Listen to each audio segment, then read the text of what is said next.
గ్రామ ప్రజలందరూ నన్ను సర్పంచ్ అభ్యర్థిగా ఎన్నుకొని మీరు నిలబడాలని అందరు నాకు ఆశీర్వదించి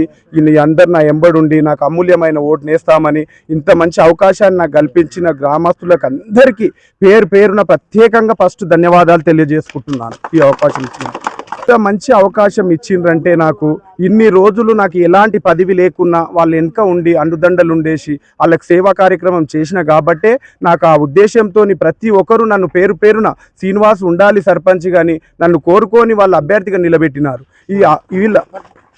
వాళ్ళ నమ్మకాన్ని నేను ఎల్లవేళలా ఎలాంటి డోక రాకుండా వాళ్ళకి ఎలాంటి ఇబ్బంది రాకుండా గ్రామ అభివృద్ధిలోను ప్రతి పనిలోను ఇప్పుడు ఊరికి ఒక లైట్లు కానీ ఒక కాలువలు కానీ ఒక మోరి కానీ ఒక అండర్ గ్రౌండ్ డ్రైనేజ్ కానీ ఒక సీసీ రోడ్డు కానీ ఎలాంటి వర్క్ అయినా నేను తెచ్చేసి వాళ్ళకు గ్రామ ప్రజలకు ఎలాంటి ఇబ్బంది రాకుండా అన్ని వేళ మంచిగా చూసుకుంటానని మీ అమూల్యమైన ఓటును వేసి నన్ను మంచిగా అధిక మెజారిటీతో గెలిపించాలని ఉంగరం గుర్తును గుర్తు పెట్టుకొని మన అభ్యర్థిని సంధ్య గారిని నన్ను గెలిపిస్తారని ప్రతి ఒక్కరికి పేరు పేరున ధన్యవాదాలు తెలియజేసుకుంటున్నాను.